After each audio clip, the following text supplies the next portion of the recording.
So here we are, March the 5th, 2024, session number 43. And I knew it, it works every time. Session 43, and I'm wondering how many sessions will it take before we have it figured out. So we're working on that. I'm really looking forward to these three sessions, 43 through 45, because the last two sessions we just kind of raced through four books, and we hit some really good verses and covered some good things. But I knew once we hit 1 Corinthians 15, we'd slow down. And there's three primary chapters that if you're really going to do a thorough job on eschatology, you're going to go through with a fine-tooth comb. Three chapters: 1 Corinthians 15, 1 Thessalonians 4, and 2 Thessalonians 2. So that's where we're headed. And I say that, and yet I'm not going to go through 1 Corinthians 15 with a fine-tooth comb because it's a very long chapter. And it can be broken down into these 8 sections, so you don't have to read all the verses. And I'm not really going to comment on most of those 8 sections that divide up this chapter, focusing on number 8 when we get to it. But before we launch into what 1 Corinthians 15 is all about, which of course is the resurrection of the body, let's put ourselves in Paul's place for just a moment. Corinthians, 1st and 2nd Thessalonians, 1st, 2nd Corinthians, Philippians. He's in Greece. He's in the heart of Grecian philosophy, which is 180 degrees different from Judeo-Christian philosophy. They had no concept of a resurrection of a body after death. It was so foreign to them. And so you'll see in these books that he writes to these churches in Greece, he deals with this subject a lot because he's having to unteach them what their culture had taught them and teach them about what the Bible teaches. There is a resurrection of the body after you die. And there are reasons why we must have a physical but spiritual. It is a spiritual body, he says in this chapter, but it's still a body. And this whole, even among Christians, this kind of Grecian concept of remaining a spirit forever and ever has a pretty strong hold on a lot of people. It's very common for Christian people to think, my spirit's going to live in heaven forever. And that's just not the Bible. God created humans to have a body, a physical body on a physical earth. And he's going to make sure that happens in the future for eternity, or for at least 1,000 years. And after 1,000 years, he'll do whatever he wants to do after that point. But he did not create us to be only a spirit. He did that with the angels. And the Bible's really clear there's a distinction between humans and angels. And so he created humans to have a spirit within a body structure, and a soul with a mind and a heart that has a will that can choose, that separates this physical creature from the other physical creatures on the earth. So the idea of a resurrection of a body after death becomes really, really important, because it's only that can get humans into a condition that God created them in the beginning. A sinless body, a sinless spirit. And we can't do that in this life, and that's why this body has to go back to the grave. And we have to get a new body because that's the way we were designed, and we can't be that way the way we are.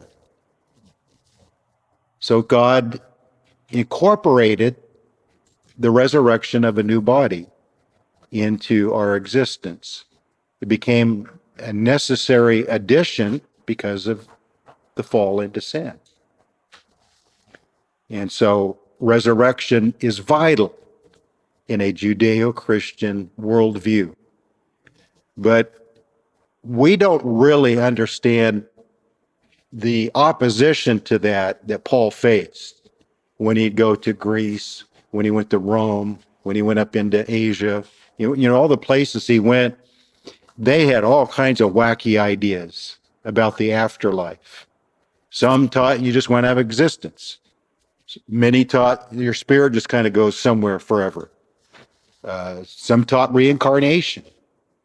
There were all sorts of views, but the idea of a resurrection into a new body is distinctly a Judeo-Christian view. And so that's why it takes on such important weight. That's why Jesus resurrected. If resurrection is not important, then when he died, his spirit would have gone back to the Father anyway, like he was before he took on a body. You ever thought about that? So his resurrection was not just for the purpose of validating his message. That was a big part of it. But his resurrection was also for the purpose of showing that this is the plan for humans. To not have your spirit go back to God when you die, which Jesus could have, but he resurrected. And that's the pattern he wants for his people. So just that whole philosophy is central to the Bible and to our faith.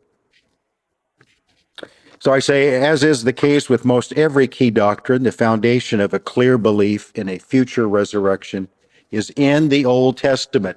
Liberty gets almost sick of me bringing up this truth over and over. Anytime you come across a distinct phrase or idea or subject or something that really kind of stands out in the New Testament, one of your first thoughts should be, where is the root of that in the Old Testament? And you'll find it every time, or most every time. 99.9% of the time. You'll find it in the Old Testament. And so it may be the phrasing of it, the terminology of it may be slightly changed, the way it's said might be slightly changed or added to, revised in some small fashion, but you can carry it right over from the Old Testament into the New Testament because the Bible is a single unified book. And so, for instance, regarding the resurrection of 1 Corinthians 15, the foundation is where? Well, the first place we will look is not an Old Testament verse, but it's the oldest Old Testament reference to the resurrection, Jude 14. So Jude quotes Enoch, the seventh from Adam, before the flood, and said, "The Lord is coming with 10,000s of his saints." Now, that's just about as clear a message of the return of Christ and a resurrection of the saints as you'll find in the Bible. There's no ambiguity about it. And yet, Enoch taught it before the flood.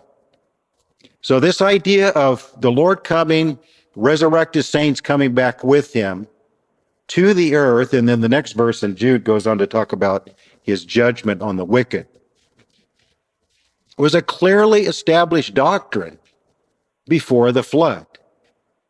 And Enoch preached it before he was taken up. I do make the statement that saints can be people and or angels, because saints just means separated ones, set apart ones. Angels are set apart ones.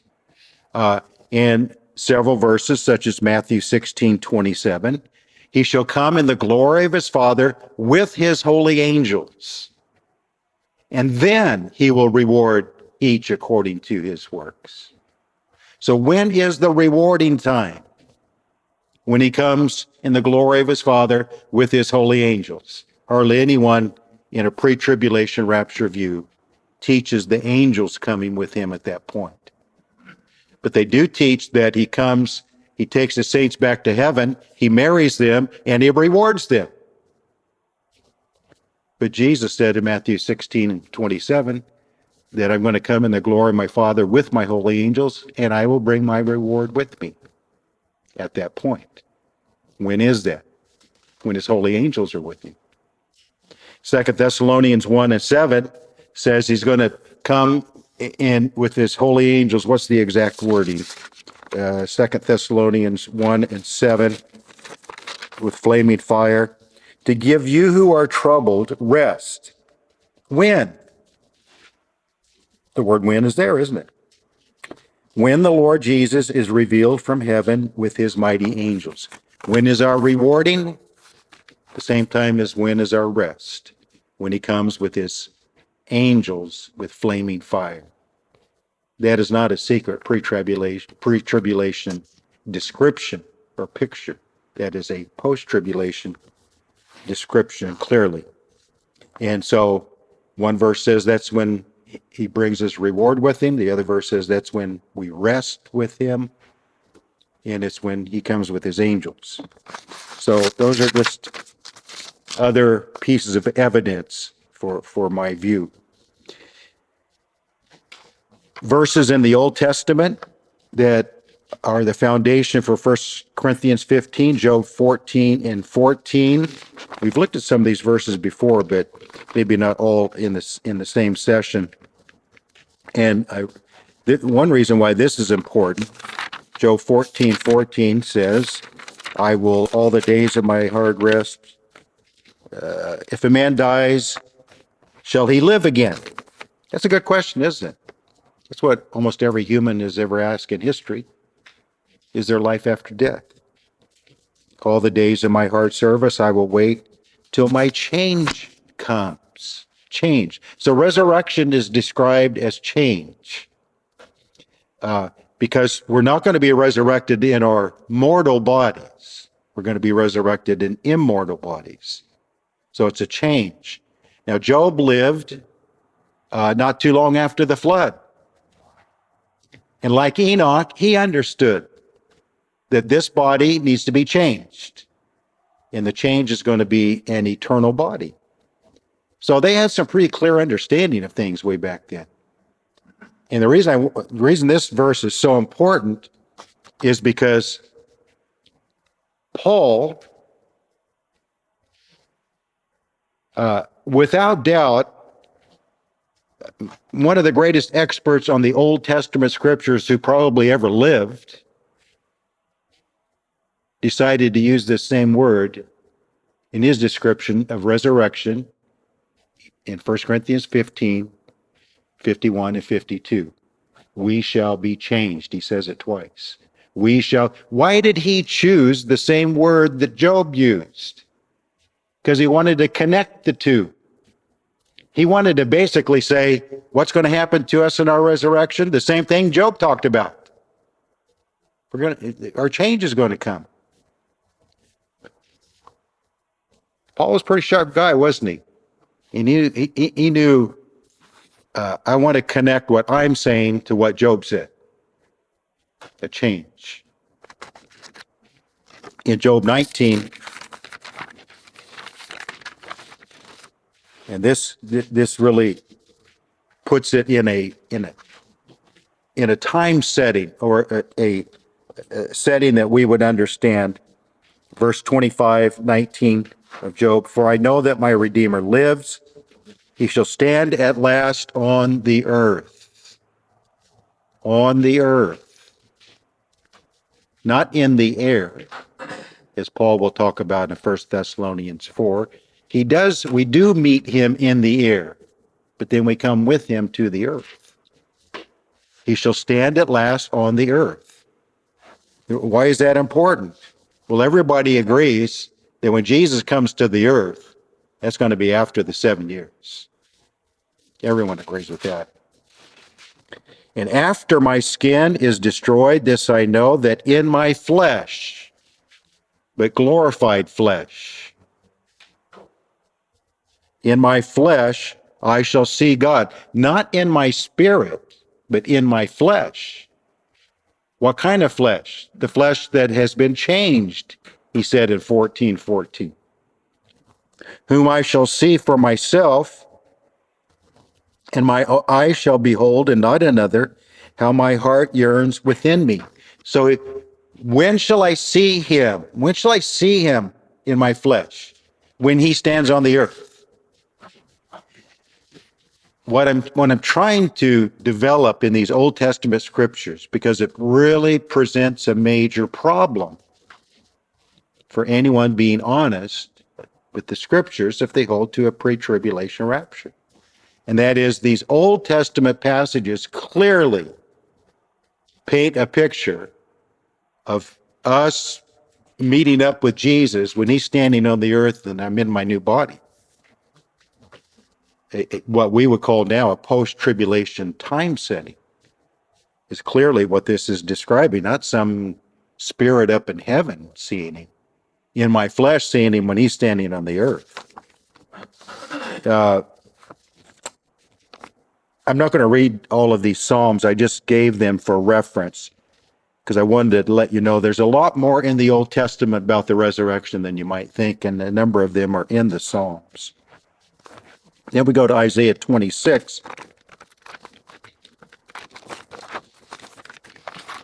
And 19, your dead shall live. That's about as clear a statement about a life after death. Together with my dead body, so Isaiah's personal resurrection. He's not just talking about resurrection in general. He's saying, I'm going to be there too, my dead body. They shall arise, a resurrection. Awake and sing, you who dwell in dust, for your dew is like the dew of herbs, and the earth shall cast out the dead.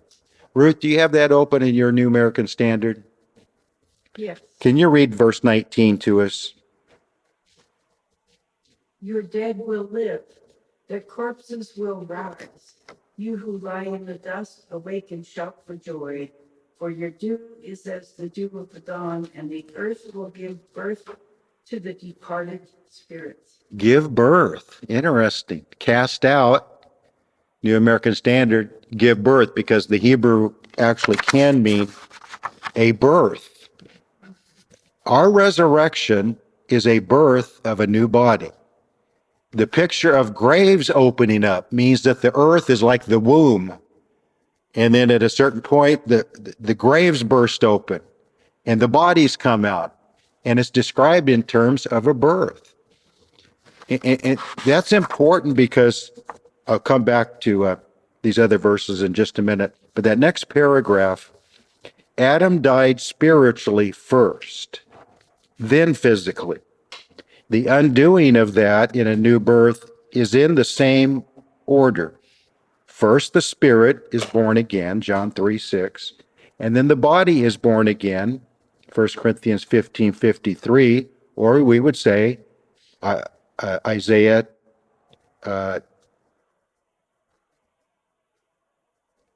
26:19. The earth shall give birth to the dead. So the new birth is first, we died spiritually and then we died physically. Adam did. The reverse of that is in the same order. We are born spiritually and then we are born physically in the resurrection. That lends a little bit. I'm just bringing this up because you'll hear some people say once in a while about the new birth is the resurrection. The new birth is the resurrection is the new birth of the body, but the new birth of the spirit happens here and now. And they're separated in time, just like with Adam. Makes sense. And when is this in 26:19? Well, back in verse 17 and 18, as a woman with child is in pain and cries out in her pangs when she draws near the time of her delivery, so we have been in your sight, O Lord. We have been with child. We have been in pain. We have, as it were, brought forth wind. We have not accomplished any deliverance in the earth, nor have the inhabitants of the world fallen. After a time of travail.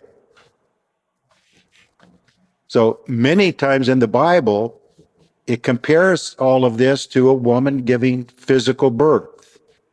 And she knows she's going to have to go through a time of labor, and the birth comes after the labor. It's the same as the resurrection. The resurrection happens after a time of labor, and then the birth of the body happens. And that is a simple post-tribulation resurrection way of describing it. And that's the way it's laid out in the Bible. And what we're seeing in these Old Testament passages is that they're all describing what we would call a post-tribulation resurrection. And the reason this is important is because this is why many people teach, because they're trying to be honest with the scriptures, but they hold to a pre-tribulation rapture. This is why they're forced to teach Old Testament saints are not resurrected until after the tribulation. It's the church, it's the New Testament saints only resurrected in a pre-tribulation rapture. They're forced to say that because these verses in the Old Testament won't allow them to put the resurrection of the Old Testament in a pre-tribulation setting. It just won't. Daniel 12 says it just about as strongly as it can be said. Verse 2, many of those who sleep in the dust of the earth shall awake. So give birth, awake. It's applying salvation terms, but now it's to the body. Some to everlasting life, some to shame, everlasting contempt. Of course, we have to go into the New Testament to find out these, the everlasting life resurrection and the everlasting contempt and shame resurrection are separated by 1,000 years. An important thing to learn about prophecy is not, and this really causes a lot of people problems, and it causes them to reach wrong conclusions.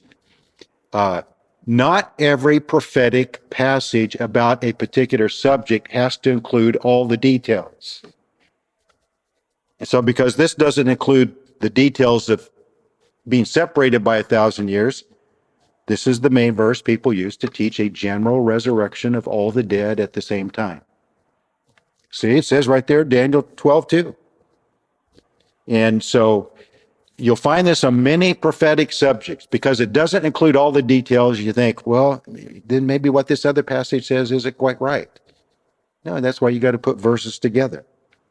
Now, when does this happen? Verse 1, at that time Michael shall stand up, the great prince who stands watch over the sons of your people. There shall be a time of trouble, such as there never was since there was a nation, even to that time.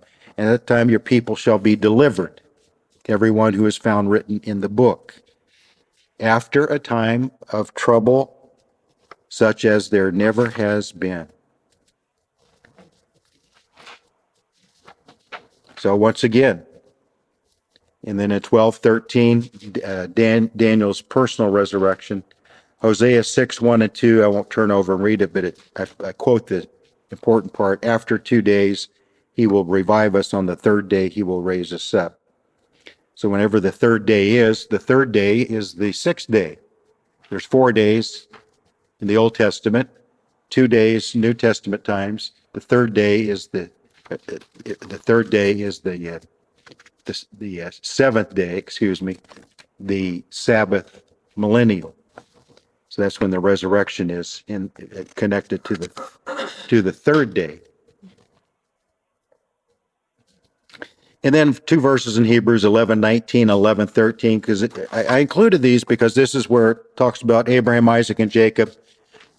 They did not receive these promises in their lifetime, but they saw them afar off and they embraced them and they believed them. And then 11:19 is where Abraham believed that God would raise Isaac from the dead. If he went ahead and killed him, God would raise him from the dead. So they all believed in a resurrection of the dead. They acted on it. They had faith in it. And the time setting in the Old Testament, as I underlined, It's after a time of great travail and trouble. So, that presents a problem then, doesn't it? If you hold to a pre-tribulation rapture, you're forced to conclude then that Old Testament saints are not resurrected at the same time as New Testament saints. I was going to do this at the end, but I think I'll go ahead and include it here because it just seems to fit. I've never thought this through this way before, but see if you think I'm way off on this. This possible scenario, if a pre-tribulation rapture is true, then what is the scenario in heaven at that time? What does it look like in heaven? You have the departed spirits of saints of all ages in heaven right now, don't you? They're all there. If you admit that the Old Testament saint, that the resurrection passages in the Old Testament of Old Testament saints, we will put clearly in a post-tribulation time setting, time frame, after a time of tribulation. Then that means that all the departed spirits of saints are in heaven, and at a certain point, Jesus says to the New Testament departed spirit saints, come on, guys, but you other guys have to stay here. Isn't that what it means? Sorry, Abraham and Joseph and Job and Daniel. You know, you're the one that wrote those things down, and I inspired you to write them, and you don't get to be resurrected until after a time of great travail. So you stay here, and I'm going to take all the rest of these guys, and we're going to go down into the clouds. Then I'm going to rapture up the living saints on the earth, and then I'm going to give them all new bodies. So when you see us again, we're going to come back up here in new bodies. And then we're going to have a marriage, and then we're going to have a rewarding time. But not for you yet. You're still in your spirits. Oh, you can watch on. You can maybe be the guest at the wedding. That's what some people teach. But you don't get your new body yet. Not for another 7 years. So you just sit tight. We'll do our thing. And hopefully we won't be partying too much at the wedding supper of the Lamb. But, you know, that's the way it is. Do we get to be part of the wedding? Well, you don't have your new body yet. So, no, I guess not. So this is all during the 7 years up in heaven thing in a pre-tribulation rapture scenario. And then we have what those great multitude, Revelation says, of what we call tribulation saints. And what's happening to them? They're being martyred. So much so that Revelation 13:7 says the Antichrist overcomes the saints. But he doesn't kill all of them, but he evidently kills the majority of them. So what happens to a saint on earth when they die? Their spirit goes to heaven, doesn't it? So all through that 7 years of those who were raptured pre-tribulation and got their glorified bodies and got to marry Jesus and get their rewards and celebrating in heaven, all these spirits start showing up during the tribulation, but they don't get their new body yet. They have to wait till after. And do they not get to be part of the bride? Do they miss out on the wedding? Do they don't get to partake of the marriage supper of the Lamb? Do they not get their rewards? They have to just wait till they get their new bodies, and then all that can take place. But that is not a scenario taught in the Bible, is it? And forgive me, you watching this later, if you hold to pre-tribulation rapture, if you think I'm being kind of flippant. That's just about how it would be. You know, it sounds silly speaking it out loud, and I never quite thought about it that way. But clearly, in a pre-tribulation rapture setting, all of those in that rapture resurrection are given glorified bodies. But none of those left in heaven get their glorified bodies yet, because their Bible, the Old Testament, says we're not resurrected until after a time of great trouble. What a mess. That's a confusing mess to me. A single post-tribulation rapture resurrection solves this problem. With the wedding happening where the book of Revelation puts it, chapter 19, in connection with the return of Christ to defeat his enemies in that same chapter. So, however, we're going to end up dealing with Revelation. Most everyone, I don't, but most everyone seems to put everything in a successive time order in Revelation. And we'll say that the rapture is at 4:1 when he calls John to come up here into heaven. That's the rapture of the church. It has to be that way because that's the only verse that can be used for that particular view. And yet we're told that they go back to heaven and they're married to Christ. Why is it down in chapter 19 then? With his return to defeat his enemies. And if you're going to put it in a successive time order, then you're going to have to put the marriage of the Lamb way down there at the end. And yet they usually put it like right away as soon as you get into heaven at the start of the 7 years. I'm becoming more and more entrenched in this, as you can tell. And I don't mean any disrespect. I'll fellowship anyone who holds a pre-tribulation rapture, but for the life of me, I just can't see the Bible to teach it. Not even close. Got to move on. The lesson is 1 Corinthians 15. There's 8 key points. I put in that little paragraph before the 8 points. Paul took his vast knowledge of Old Testament scriptures on the resurrection and added his enhanced knowledge of the mysteries given to him by revelation. For instance, 2 Corinthians 12:7, he says, "This is the reason God gave me the thorn in the flesh, because of the abundance of revelations that were given to me. He didn't want me to be lifted up in pride, so he gave me the thorn in the flesh." But Paul was given an understanding of the mysteries as no one else was in his day. In Ephesians 3:2-4, he says, "The Lord made known to me the revelations." And so the reason I bring this up is because 1 Corinthians 15 talks about the resurrection is at the last trump. So I wanted to know, I went online, went on YouTube and elsewhere. Okay, I want to find the top experts, the recognized experts in the pre-tribulation rapture, specifically finding what do they do with the last trump? How can they make that a pre-tribulation rapture, the last trump? And I looked at quite a few, and they tried. I got to give them credit. They tried. But they all said simply stuff like, this last trump is not the same as the 7th trump in Revelation. Okay, I'm waiting for him to give me the reason why. No, that was it. It's like, because I said so.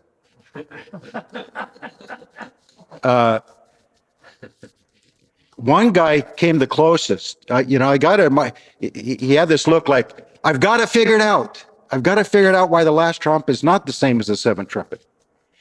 He said, this is why I quoted that chapter before about Paul. He said, Revelation was not written until after Paul died. So Paul couldn't have known about the 7 trumpets of Revelation. So it can't be the same.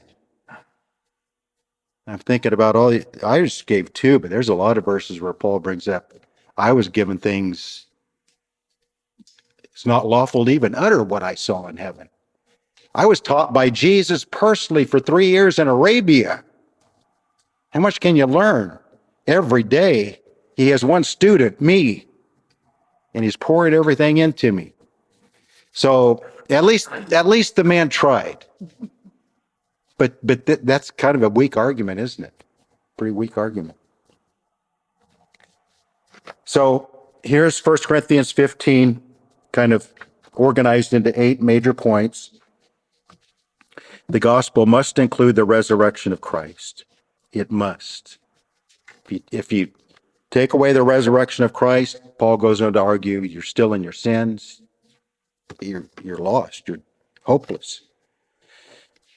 The resurrection of Christ was seen by others. I really like that, but it's not really about the resurrection. It's about the people he saw after the resurrection. Number 3, the resurrection with a literal body is a distinct Christian Jewish belief, not reincarnation or remaining in a spirit forever or nothingness, as the Greeks and Sadducees taught. The Sadducees were heavily influenced by Greek cultures. That's why they did not teach the resurrection. They thought they were the more elite, they were the more wise, so they connected more with the Greek wisdom of the Greeks. And so the Old Testament clearly teaches a resurrection of the dead, but the Sadducees denied the resurrection because they were above that, So Jesus had to straighten them out. They thought they had him trapped. Remember that? This man had a wife and she died, and no, this woman had a husband, and which way was it now? I have it backwards. One wife, 7 husbands. Oh yeah, okay. Well, no, I'm talking about where they tried to trap him, and then their mate died, and then he remarried, and that one died, and that one died, and that one died. Which one will be his in the resurrection? They thought that entrapped. Sound like a perfect trap question. He just looked at him, shook his head, said, "You foolish idiots." He said, "You don't know the scriptures. In the resurrection, or in then at that time, it'd be like the angels. They won't be marrying and giving in marriage." So he got out of that trap real easy. Point 4, Christ's resurrection was an end-time event brought back into history. That's an important thought. 5 is the key use of Psalm 110, verse 1, which is used all through the New Testament. The Lord Yahweh, you read that in Psalm 110:1.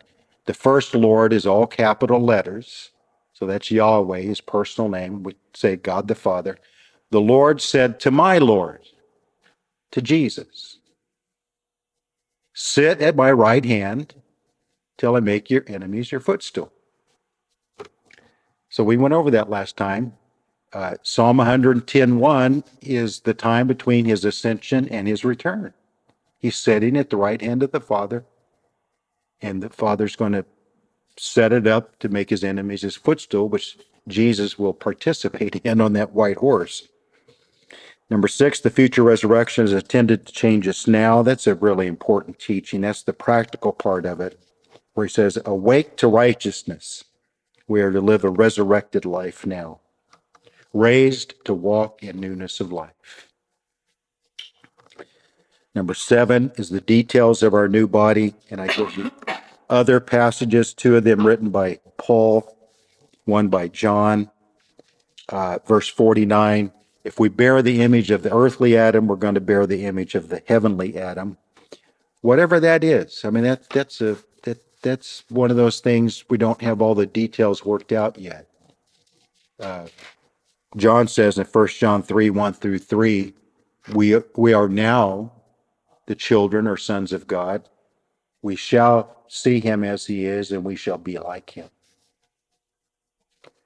So the two shall be one, him and his bride. And we won't be divine.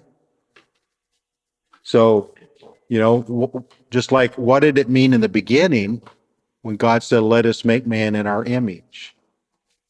But it's apparent he did not mean we're making him like us divine, but we're still in God's image. But we're not to the level of God, but still in his image. Okay, what does all that mean? So that's the same thing about we shall be like him in the resurrection. Doesn't mean we're going to be God, but we're going to have a glorified, eternal, incorruptible body. And I want to close with point number 8, the when of our resurrection. So this is why I revisit the famous, I've used this in several sessions. I want to leave it up here for a few sessions. It's such a simple way to lay it out and ask the question. There's only 4 major New Testament trumpet passages. That's easy to remember. And we know they're Matthew 24, 29 through 31. And he starts that by saying immediately after the tribulation of those days. Okay, right away we know there's a time stamp there. And the end of that says, he shall send forth his angels, they shall gather together to the elect from one end of heaven to the other.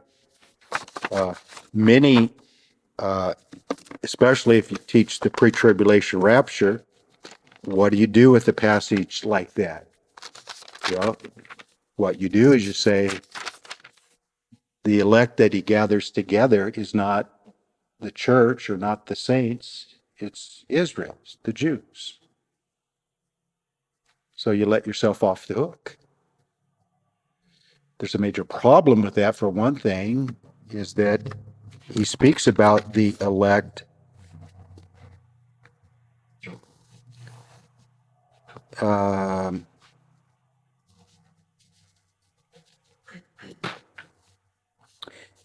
and I probably have it here, but I didn't write it down, did I? So just trust me. Oh, verse 24. False Christs, false prophets will arise and show great signs and wonders to deceive, if possible, even the elect. So the elect is the elect. I mean, in the same message, he's talking about the elect. So are you going to say the elect in verse 24 is clearly church saints, but the elect in 31 has to be Jews? The elect in verse 31 is the elect of verse 24. So that's an easy answer to that view. And then John's passage in Revelation 11:15 to 18 is the sounding of the seventh trumpet. And it's interesting, at the end of that passage, it says, after it says, the kingdoms of this world become the kingdom of Christ, and he shall reign forever and ever. And it says he's going to come to defeat his enemies, but then it goes on to say, and he's going to reward his saints. When is the rewarding of his saints? At the seventh trumpet.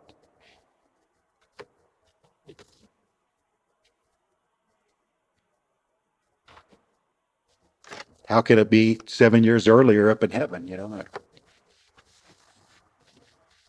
So, okay, Jesus' trumpet, with the great sound of a trumpet, shall gather together the elect.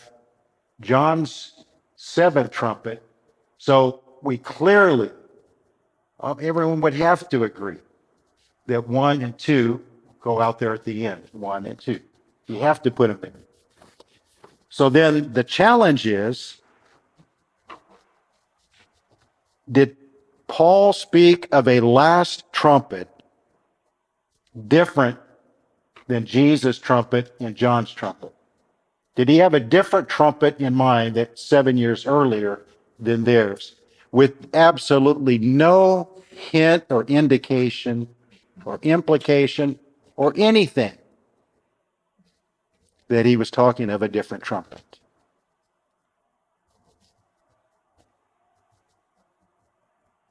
With his abundance of revelations and knowing the words of Jesus, he would know about their trumpets. And yet people say that his 2 uses of trumpets are different than Jesus and John's trumpet.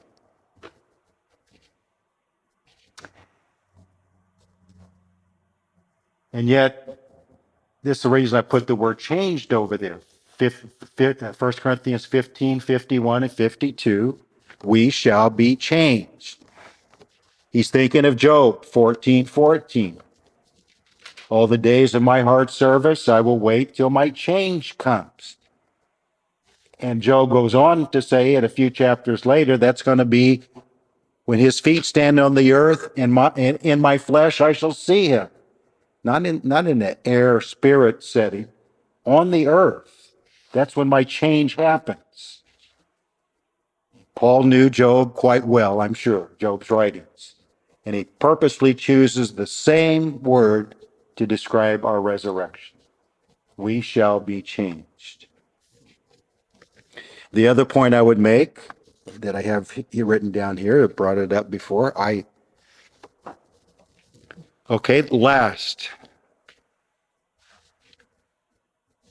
Last. That means there has to be some trumpets come before it, at least one.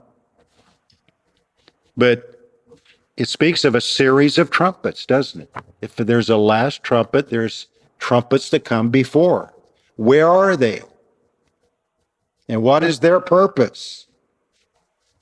Why does he only bring up the last trumpet? The last of a series of trumpets. Where is that series of trumpets? The only series of trumpets in the entire New Testament are the 7 trumpets of Revelation. Now, if you can discuss that with someone in a less, I'm not hostile, am I? In a less aggressive or in a style less than how I'm presenting it tonight. If you can just calmly kind of go through it that way and ask them, where is that series of trumpets that comes before that last trumpet that's supposed to be a pre-tribulation time-setting trumpet? Well, I do know of one series of trumpets in the New Testament. That's in Revelation, 7 trumpets. And then we'll get to 1 Thessalonians 4:16 next session. But, just a simple layout like that, I think, makes a pretty powerful argument that they're all the same trumpet. And then I give you 2 main Old Testament trumpets that they're drawn from. Because again, they just don't appear out of nothing. They're based on passages in the Old Testament that speak about trumpets. Then the last thing I'd like to bring up, that last big paragraph, is Paul, after 51 and 52, quotes a couple of Old Testament passages to back it up. And what's interesting about these passages, verse 55, O death, where is your sting? O Hades, where is your victory? So he's quoting Isaiah 25 and 8. And then I give a series of 4 verses connected together that are all talking about the time of the resurrection in the Old Testament. And we already looked at 26:19 in the start of this session. It's after the birth pangs found in that chapter. So you're going along, you're making the argument that this last trump of our resurrection in verse 52 is not the same as the 7th trumpet of Revelation. So you kind of work your way through that. People are kind of going along with you. And then you run across this verse that Paul quotes that's in a passage in Isaiah 25:8, then 25:9, then 26:19, then 27:13, that we've already established is after a time of travail. So Paul is quoting an Old Testament passage that is describing a resurrection after a time of great trouble. Why would he quote that passage if the last trumpet of the resurrection he was talking about is in a time setting 7 years previous? before a time of travail, without a time of travail, escaping a time of travail. So why would he quote a passage from the Old Testament that would be counter to a last trumpet that's in a pre-tribulation time setting? And then I go on to say Daniel 12, 1 and 2 puts that resurrection after a time of great tribulation. By connecting it with these Old Testament verses, the last trumpet happens post-trib. Thus, the rapture resurrection is post-trib. And all I'm simply saying, the underlying part is the New Testament resurrection is the same as the Old Testament one. If 1 Corinthians 15:52 is a pre-trib rapture with a marriage in heaven, oh, okay, I've kind of dealt with this already. Are the Old Testament saints left out? How about the tribulation saints? Are they also left out? A partial bride married to Christ, with others either added later with no big wedding and marriage supper, or are they left out? It is said that the judgment seat of Christ for rewards is connected to this marriage in heaven during the 7 years, but Revelation 11:18 puts rewarding of the saints at the seventh trumpet. Then he also quotes in 15:55 Hosea 13 and 14. And any of the Old Testament passages connected to a resurrection is going to be after a time of great trouble. So the last trumpet is our change. You shall be changed, or we shall be changed. One problem Paul faced, and we're going to deal with this next session in 1 Thessalonians 4, he really gets into this. Again, these churches are in Greece. They had an idea about the afterlife that's totally foreign to Judeo-Christian thought. And so they had been around long enough, and in both churches, he's having to deal with this. They're asking the question, okay, we've had people die, and we're still alive. So what's going to happen when Jesus returns to those who have died? Is it the same or different than those who are alive? We don't know. And Paul answers it simply by saying, we shall not all sleep.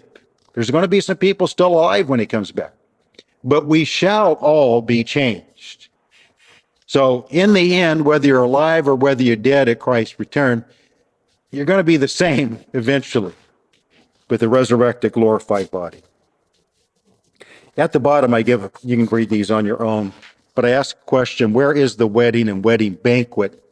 And these two verses in Isaiah 25, 6 and 7, it doesn't call it a wedding banquet, but it describes it in terms that the New Testament calls it a wedding banquet. It talks about a feast and blessings and celebration and all of that. And I do have just a minute of time left, so I may as well just go get the setting for it. Isaiah 25, 6 and 7.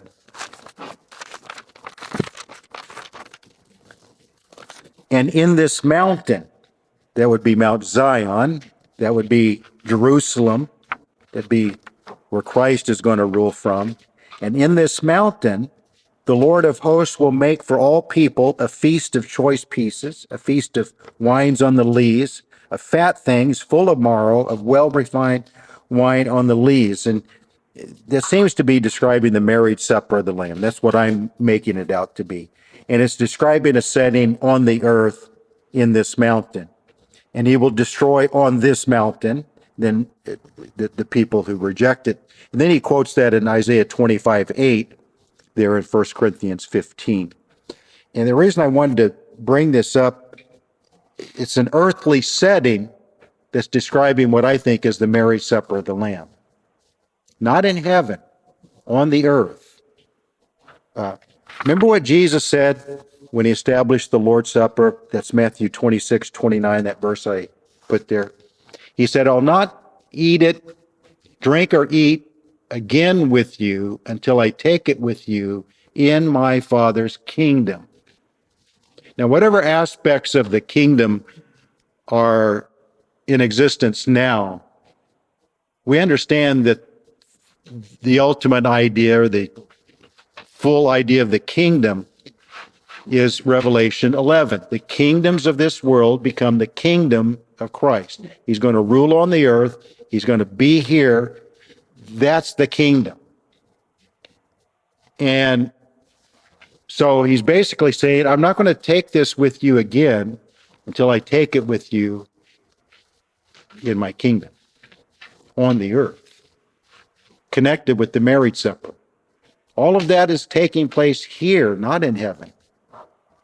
You won't see it in heaven in any of the scriptures. So that's that. That's 1 Corinthians 15, and we'll go on to 1 Thessalonians chapter 4. Actually, I'm going to go through 1 Thessalonians quickly to lay the foundation for that famous passage in chapter 4 about the rapture and resurrection. So you may feel free to read 1 Thessalonians yourself before next session, and then you'll be able to ask me lots of hard questions.